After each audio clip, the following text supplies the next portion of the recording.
안녕하세요. 중앙루터교회 최주훈 목사입니다. 아, 이번 주일이 부활절 후 첫 번째 맞는 주일인데요. 부활절 둘째 주일이라고 그렇게 이야기도 합니다. 오늘 여러분하고 같이 묵상할 그 그림은 명화는 이 교회력 복음서 본문하고 연결되는 그림인데요. 우선 그 그림 감상하기 전에 교회력 이야기 아주 짧게만 이야기를 하고 시작을 좀 해야 될 것 같습니다.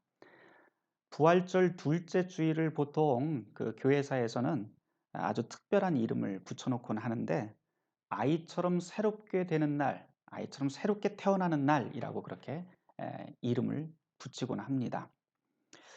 부활절이 주님이 부활하신 큰 부활의 날이라고 한다면 바로 오늘은 우리가 그리스도인들이 부활하는, 거듭나는 또는 새롭게 태어나는 그러한 작은 부활절이 되는 것이죠. 그런데 이런 날 우리가 도대체 어떻게 거듭나야 될 것인가라고 하는 것, 그것이 가장 큰 묵상거리가 될 것 같습니다. 이 묵상의 주제를 가지고 여러분하고 같이 오늘 이 그림을 같이 묵상을 하려고 하는데요. 함께 묵상할 주제거리는 명화는 소개할 명화는 까라바조의 의심하는 도마라고 하는 그림입니다. 작가의 본명은 미켈란젤로 메리시 다 까라바조인데 한 세기 앞서 태어난 아주 불세출의 예술가가 있죠. 미켈란젤로 부오나르티라고 하는 사람이 있는데 이 사람과 이름이 같다는 이유 때문에 보통 미켈란젤로라고 하는 이름으로 유명하기보다는 지역명인 까라바조로 더 유명한 사람이 오늘 소개하는 작가입니다. 이 사람 매우 특이한 사람이에요. 아주 기인이기도 합니다.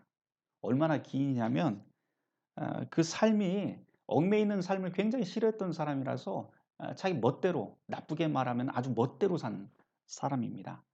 일화가 아주 재미난 일화들이 많이 있는데 그중에 하나만 소개를 한다면 테니스를 치다가 상대방하고 다툼이 일어났어요. 다툼이 일어나면 보통 뭐 화내고 어떻게 뭐 화를 풀고 이럴 텐데 이 사람은 자기 그 성질을 못 이겨서 그 상대방을 때려서 그 자리에서 죽이게 됩니다. 그러고는 도망을 가버려요. 그래서 도망자의 삶을 살기도 하고 또 어떤 때는 기사단의 일원과 또 싸움이 붙어 갖고 그 기사단 일원을 폭행을 해서 중상을 입힌 다음에 이 몰타 기사단에서 자객을 보내서 이 사람을 아예 죽이려고 하는 바람에 계속 쫓기는 그런 도망자의 신세가 된 적도 있을 정도입니다. 그러니 이 사람의 삶은 예사롭지 않지요. 하지만 이런 무분별한 생활을 했음에도 불구하고 이 사람이 가진 그 워낙 뛰어난 그 천재성 때문에 당시에 고위 성직자들 뭐 추기경이라든지 아니면은 수도원장이라든지 이런 사람들이 항상 사면권을 주고 보호하고 하면서 살았던 사람이 바로 이 까라바조라고 하는 인물입니다. 근데 안타깝게도 이 천재가 38 이라고 하는 아주 젊은 나이에 죽게 됩니다. 분명히 인지도 면에서는 100년 전의 그 미켈란젤로에 비해서는 분명히 떨어지는 면이 없지 않아 있지만 미술사적으로 본다면 이 까라바조는 새로운 시대, 그 근대의 정신을 새롭게 구축하고 연 사람으로 평가가 되면서 미켈란젤로 못지않은 그런 인물로 그렇게 꼽히곤 합니다. 오늘 여러분에게 그 미켈란젤로의 그 그림이 아니라 이 까라바조의 그림을 소개하면서 이 말부터 좀 시작을 해야 될 것 같아요. 여러분이 이 까라바조의 이 그림을 본다면 눈앞에서 직접 본다면 과연 여러분들은 어떤 느낌을 가질까라고 여러분에게 묻고 싶습니다. 각자 여러분들이 한번 상상을 해 보세요. 내 앞에 지금 빈 공간에 아 가로 1.45 미터 그리고 세로 1 미터 정도 되는 큰 그림이 앞에 있는데 거기에 지금 여러분들이 보고 있는 이 그림이 눈앞에서 펼쳐지고 있다면 여러분들은 어떤 기분이 들까요? 사실 이 정도 크기의 그림은 흔하디 흔한데 카라바조의 그림은 절대 흔하지 않습니다. 제 경험 하나 말씀을 드리려고 그래요.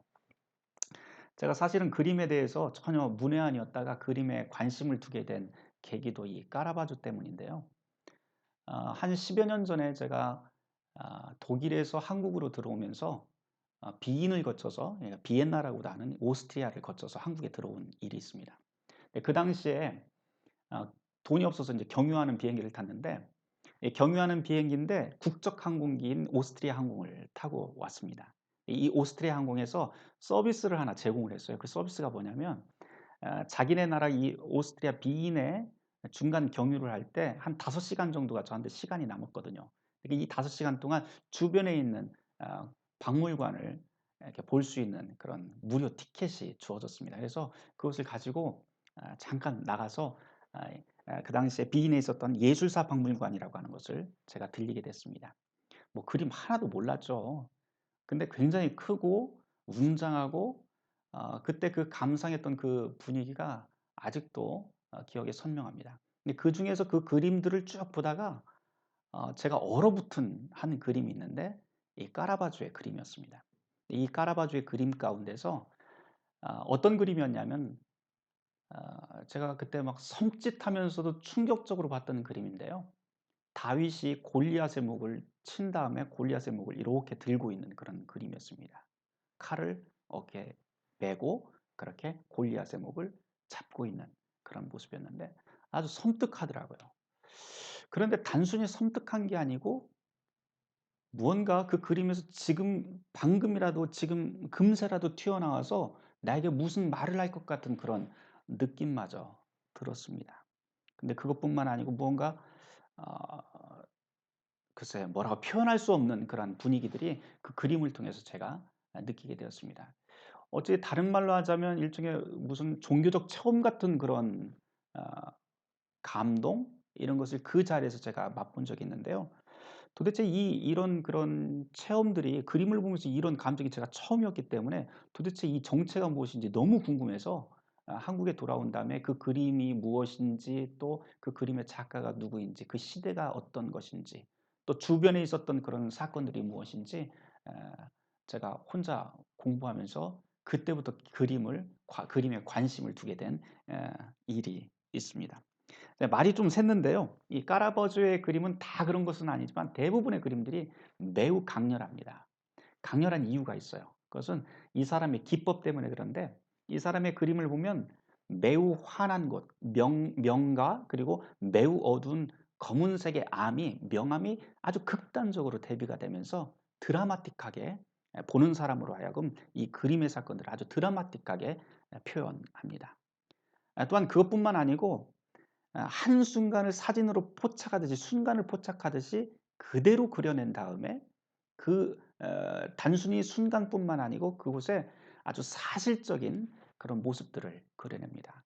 그림들 잘 보시면 주름, 손가락, 표정, 피부, 심지어는 머리카락 하나까지도 굉장히 섬세하게 그려냈다는 것을 여러분들이 보게 될 겁니다.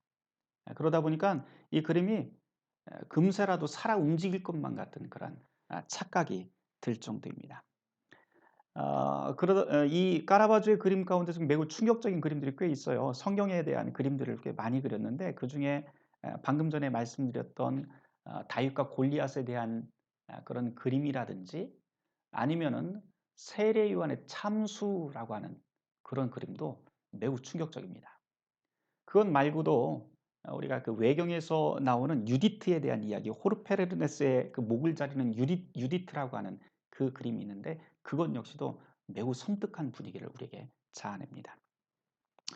근데 또 가만 생각을 해 보면 이런 그림들이 사실은 교회 교회당 안이나 아니면 수도원 안에 걸려 있었거든요. 근데 지금으로 이야기하자면 '과연 그런 그림들 교회 안에다 이렇게 걸어 놓을 수 있을까?' 그런 생각도 들어요. 가끔 제가 인제 본당에 밤이나 새벽에 혼자 이렇게 들어가서 기도할 때 혹여라도 그런 그림이 하나 떡하니 걸려 있다면 아유, 굉장히 무서울 것 같습니다.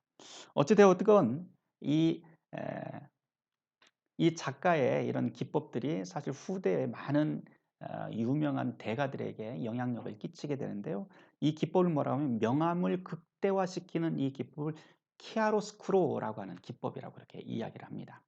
이 기법을 이어받은 사람 중에 아주 유명한 사람이 루벤스라든지 렘브란트 같은 사람이 그 가운데 한 명으로 꼽힐 정도이니까, 바로 이 까라바조가 얼마나 대단한 사람이었는지 우리가 추정할 수 있을 것 같습니다.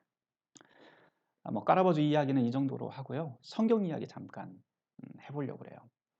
오늘 이 그림의 배경이 바로 요한복음 20장에 나와 있는 배경인데요. 도마라고 하는 이름 앞에는 항상 형용사가 붙습니다. 의심 많은 도마라고 그렇게 부르죠. 이 도마가 성경에 마태, 마가, 누가, 요한 이 네 복음서에 다 나오기는 하는데 어 앞에 나와 있는 공관복음이라고 하는 이 세 복음서에서는 사실 그냥 이름만 나오지 이 사람이 어떤 사람인지 전혀 알려주지 않습니다. 정보가 별로 없어요. 근데 요한복음만큼은 아주 특별한 캐릭터로 우리에게 소개를 합니다. 한 세 가지 사건이 세 가지 사건에 이 도마가 함께 등장을 하는데 제일 먼저 나오는 것이 요한복음 11장에 나옵니다. 거기 보면 죽은 나사로에게 찾아가는 예수님이 그려지고 있죠. 거기에서 예수님께서 나사로에게 간다고 했을 때 사실 제자들은 이미 죽은 나사로에게 어떻게 갈지 뭐 그 분위기가 그렇게 좋은 분위기는 아니었던 것 같아요. 근데 도마가 거기서 무슨 이야기를 하냐면 어 "우리도 함께 죽으러 갑시다."라고 하면서 요한복음 어 이십 요한복음 11 장에 그렇게 나옵니다. 다시 말해서 도마는 요한복음 11 장에서 보면 아주 충직한 제자, 다시 말해서 예수와 운명을 같이 하려고 작정한 그런 제자로 등장을 합니다. 그다음에 나오는 것이 요한복음 14 장에 나오는데요. 거기서 보면 조금 다른 뉘앙스로 이 도마가 등장을 해요. 아주 솔직하게 예수님께 이야기를 합니다. 우리도 그렇잖아요. 신앙생활하다가 의심 없이 신앙생활하는 사람이 어디 있겠어요. 다 신앙생활하면서 질문도 하고 의심도 하고 어떤 때는 하나님께 원망도 하고 그렇게 살죠. 목사라고 해서 뭐 그런 게 없지는 않습니다. 다 똑같이 의심도 하고 그렇게 불만도 가지고 그렇게 사는데요. 도마도 역시 똑같았던 것 같아요. 그러면서 예수님께 뭐라고 하냐면은 주님 앞에 "주님, 주님이 가시는 길이 나 도대체 어딘지 잘 모르겠어요." 라고 하면서 아주 솔직하게 내어놓는 모습을 보게 됩니다.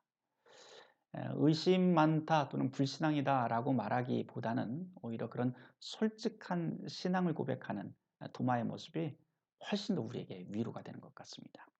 그런 다음에 세 번째 등장하는 도마의 사건은 바로 요한복음 20 장에 나와 있는 말씀인데요.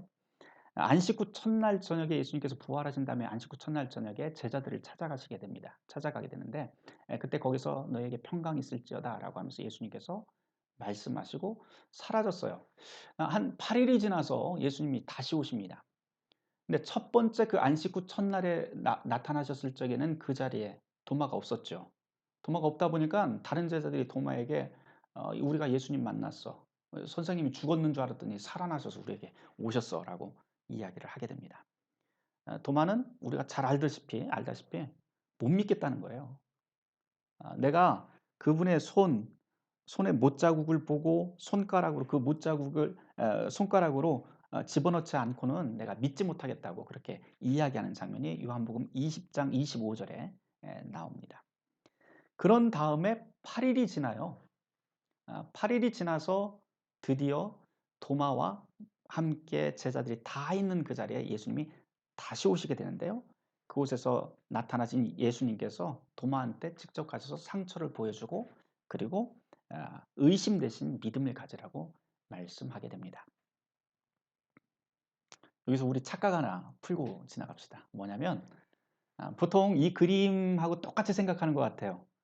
도마가 예수님 나타났을 때 옆구리에다가 손가락 푹 찔러서 봤다 이렇게 생각하는 것 같은데 성경 한번 잘 찾아보시면 그런 내용 하나도 나오지 않습니다.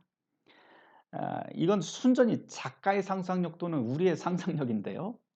'그럴 수 있겠다.' 그렇게 생각하는 것뿐입니다. 이 카라바조도 역시 이 그림에서 작가의 상상력을 동원을 해서 지금 손가락을 예수님의 옆구리에 집어넣는 그런 모습을 그려내고 있는데요. 그럼에도 불구하고 이 그림이 매우 특별한 것은 우리의 단순한 상상력을 뛰어넘는다라고 하는 것을 우리가 몇 가지 에, 특정한 곳에서 찾아볼 수 있기 때문입니다. 당시 그 카라바조가 살던 중세 말 또는 근대가 시작하던 그 시기에 다른 사람들의 그 그림과 비교를 해 본다면 매우 특별한 것을 찾아볼 수가 있을 것 같아요. 왜냐하면 예수님과 제자들을 그릴 적에는 언제나 거룩하고 성스러운 분, 초월한 분, 고통과 시련을 넘어선 부활의 그리스도라고 하는 것이 큰 주제였다면, 지금 여기에 그려져 있는 그리스도의 모습, 제자들의 모습에서는 우리가 기존에 알고 있었던 그런 중세의 그림과는 전혀 다른 모습으로 지금 묘사되고 있습니다. 그림은 지독하게도 사실적입니다. 네 사람을 잘 보시면 시선이 모두 한 곳으로 몰려 있는데요. 바로 옆구리로 몰려 있습니다. 하나님의 아들이라고 하는 예수님은 그 모습으로 보면 굉장히 힘겨워하고 피곤해 지친 모습이고요. 빛이 지금 한 11시 방향에서 보이지 않는 곳에서 지금 비치고 있는데, 이 빛이 예수님의 그 피부를 하얗게 보이면서 굉장히 창박하게 보여줍니다. 그런데 이 예수님의 이 모습에서 중세에서 우리가 흔하게 볼 수 있었던 무슨 예수님의 성스러움 또는 종교적 경건, 시련과 고난을 뛰어넘은 그런 예수님의 모습이라기보다는 아주 피곤해 지친 그런 얼굴 표정을 우리가 읽어낼 수 있을 것 같습니다. 지금 옆구리의 그 창상은 굉장히 깊어 보이고요. 지금 이 옆구리를 쳐다보고 있는 이 세 사람의 제자들은 잘 보시면 그 표정이 스승에 대한 무슨 존경심이라든지 아니면 경외감, 이런 것은 전혀 읽히지 않습니다. 우리가 상식적으로 좀 생각을 해 본다면 내가 내 인생을 다 걸었던 그분이 죽었다가 다시 살아났다면 놀랍기도 하고 경외스러움도 있을 테고 뭔가 그럴 것 같은데, 그런 모습은 하나도 없어요. 지금 여기서 보면 도마가 지금 예수님의 그 옆구리에 손가락을 집어넣고 있는 이 장면과 그 표정을 유심히 살펴보면 마치 외과 의사가 그 상처를 살피듯이 이리저리 관찰하는 모습만 보입니다. 뒤에 있는 이 두 명의 제자도 잘 보세요. 똑같은 것 같아요. 지금 굉장히 찌푸려 있는 주름으로 보아서 '다음 순서는 나야. 나는 어디를 이렇게 잡아 볼까?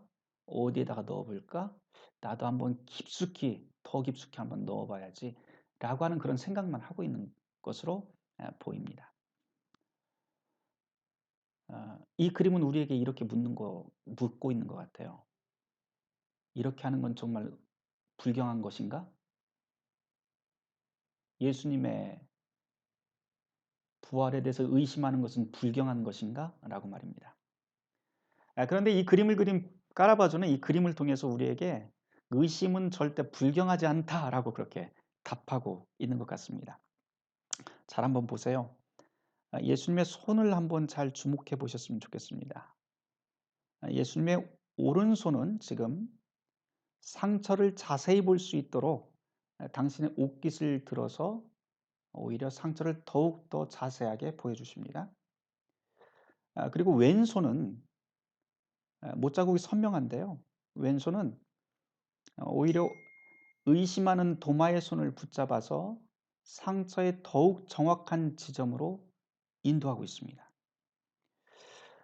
그러고 보면 지금 카라바조가 그려내고 있는 이 그리스도의 모습은 사실은 에, 제자들의 의심을 확신으로 또는 제자들의 의심을 통해서 그 의심을 신앙에 이르게 하시는 분이라고 하는 것을 보여주고 있는 것 같습니다.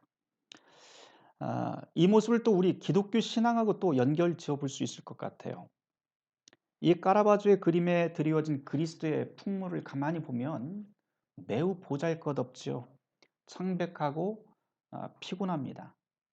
그 모습은 우리가 사는 모습이나 똑같은 것 같아요. 하루 종일 일하고 저녁 때 지쳐서 집 안에 들어가서 정말 기운이 다한 우리의 모습과 별반 다를 바 하나도 없습니다. 그런데 여기에 역설이 있어요. 뭐냐면 바로 그런 그리스도의 모습이 곧 하나님의 아들의 모습이다라고 하는 겁니다. 이게 바로 지금 이 그림을 그린 카라바조라고 하는 이 천재 신앙 고백인데요.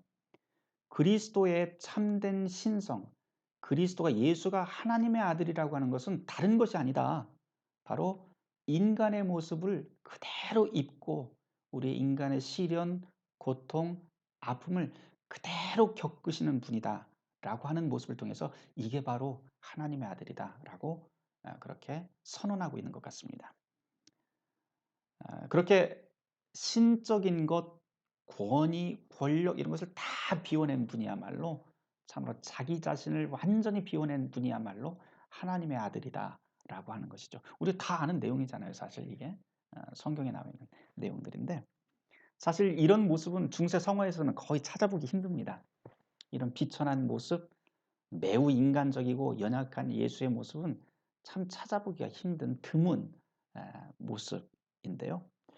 왜 하필 이런 예수의 모습 그리고 의심하는 존경하지 않는 자기의 스승을 존경하지 않는 이 제자들의 모습을 까라버저는 이렇게 너무 사실적으로 그렸을까? 왜 이렇게 사실적으로 그렸을까? 한번 우리가 생각해 볼 만합니다. 아마도 그 답은 까라바주가 살던 그 교회를 향한 날선 비판이 아니었을까라고 생각을 해보게 됩니다. 당시 16세기에서 17세기로 넘어가던 시기에 이 그림이 그려졌는데요. 우리가 세계사적으로 보면 닫힌 중세 시대에서 열린 근대의 세계로 넘어가는 변화의 시점입니다. 그러니 이제 교회에서도 당연히 변화가 있어야 되는 거죠. 그런데 이 시기에도 역시 종교개혁이 다 끝나고 난 다음인데요. 이 시기에도 여전히 세상은 열리고 대화하고 모든 것이 변하는 시점에서 교회는 변하지 않았던 거예요. 어떻게 변하지 않느냐? 세상의 변화에 응답을 하려고 하는 조차도 시도도 않는 거죠. 어떤 질문이 들어오면 그거에 대한 질문의 답을 준비하고 설명하고 설득하려고 노력을 해야 되는데 교회는 여전히 교회에 있는 성직자들과 교회 체제, 권력 구조는 여전히 폐쇄적이고 질문을 막아서고 오히려 질문이 들어오면 그것을 도전이라고 여기던 때가 바로 이 16세기에서 17세기로 넘어가던 이때 다시 말해서 까라바조가 이 그림을 그리던 시대라고 할 수가 있습니다. 다시 말해서 이 당시에는 질문하는 것 그리고 교회에 대해서 무언가 문제가 있다 이렇게 이야기를 하는 것 자체가 불경한 것이고 의심하는 것이고 또 불경하는 것이고 불신앙으로 간주하던 때라고 할 수 있죠. 그것에 아마 반발로 까라바조는 이런 그림을 그리지 않았을까 싶습니다. 사실 그렇죠. 질문 없는 신앙이라는 거 굉장히 위험합니다. 그래서 그러고 보면 질문과 의심을 허용하지 않는 종교는 굉장히 무서운 곳으로 치닫게 되는데요. 대부분의 경우에는 그런 질문과 의심을 막아서는 그런 종교들은 언제나 폭력과 손을 잡기 마련입니다. 왜? 내가 옳은 것 다른 사람 내가 옳은 것 누군가가 도전하는 것 자체를 참지를 못하는 거죠. 그래서 자기를 지키기 위해서 폭력과 손을 잡고 나머지 나와 다름을 그리고 나와 차이 나는 것들을 허용하지 않습니다. 종교든 문화든 이데올로기든 다 똑같은 것 같아요. 그러고 보면. 그래서 이런 근본주의가 위험한 이유는 바로 이런 곳에 있다라고 말을 할 수가 있을 것 같습니다. 근데 잘 생각해 보면 인간이라고 하는 것은 참 유한해요. 그렇죠? 영원하지 않고 또 진리라고 하는 것은 무한하고 우리는 유한한데 유한한 우리가 무한한 진리를 다 가질 수는 없습니다. 그럼 어떻게 그 무한한 진리를 가질 수 있을까?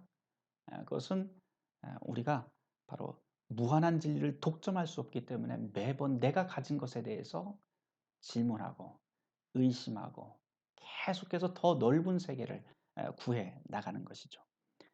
다른 말로 하자면 질문이라고 하는 것은 우리를 더 깊은 신앙의 세계로 인도하는 어쩌면 은총의 통로가 될 수 있다라고까지 말을 할 수가 있을 것 같습니다. 세상살이라고 하는 것이 당연한 게 하나도 없어요. 그러고 보면 뭐 선과 악, 뭐 정의와 불의 그렇게 이야기하지만 사실 인생이라고 하는 것도 참 모호합니다. 그래서 이 모호한 세계 속에서 살아갈 때 유한한 인간들은 언제나 질문하고 기도하는 이유가 바로 이런 것 때문인데요. 지금 그래서 이 오늘의 이 의심하는 제자 도마라고 하는 이 그림과 성경의 말씀이 우리에게 전하고 있는 한 가지 메시지라고 한다면 그것은 의심과 질문이라고 하는 것은 불신앙이나 불경이 아니라 오히려 은총의 통로가 된다라고 하는 겁니다. 다시 한번 오늘 그 그림에서 되짚어야 될 것 한 가지만 더 이야기를 해야 될 것 같아요. 예수님의 손을 한번 잘 다시 한번 주목해 보시길 바라요. 예수님의 그 손은 아 질문하고 의심하는 이 도마의 손을 뿌리치지 않습니다. 오히려 그 손을 붙잡아서 자연스럽게 더 깊은 곳으로, 상처난 더 깊은 곳으로 인도하고 만지게 합니다. 그래서 이 의심이 신앙으로 변하도록 바로 도우시는 분이 우리의 그리스도라고 하는 것을 우리는 보게 됩니다. 이 교회사를 보면 성경에는 나와 있지 않지만 이 12 제자 가운데서 선교지로 가장 멀리 나간 사람이 바로 이 도마입니다. 우리는 의심하기 때문에 의심하는 제자라고만 그렇게 부정적으로만 생각할지 모르겠지만 베드로나 야고보, 주님의 사랑하는 제자 요한이 멀리 선교를 나간 게 아니라 바로 이 의심한다고 우리가 부정적으로 이야기했던 이 도마가 인도까지 가서 케랄라라고 하는 곳까지 가서 병든 사람들을 자기의 그 손으로 만져주고 또 고름도 닦아주고 하면서 섬김의 자세로 살다가 순교하게 됩니다. 그러고 보면 이 도마의 삶을 통해서 우리가 배울 수 있는 것은 아주 분명한 것 같아요. 의심은 오히려 주님께서 그 의심을 통해서 더욱더 넓은 세계로 우리를 인도하신다라고 하는 것입니다. 오늘 처음 시작하면서 제가 이번 부활 둘째 주일 그 명칭이 아이처럼 새롭게 거듭나는 날이라고 하는 말씀을 드렸는데요. 우리가 거듭난다고 하는 것 엄마 뱃속으로 다시 들어갈 수는 없지만 진짜 거듭나는 게 무엇일까라고 하는 것을 이 도마의 이야기에서 함께 묵상을 해 본다면 한 가지는 확실한 것 같아요. 질문해야 된다라고 하는 겁니다. 성경의 말씀 당연한 것 없습니다. 질문한다면 주님께서 그것을 뿌리치지 않고 우리에게 해답으로 인도해 주실 것입니다.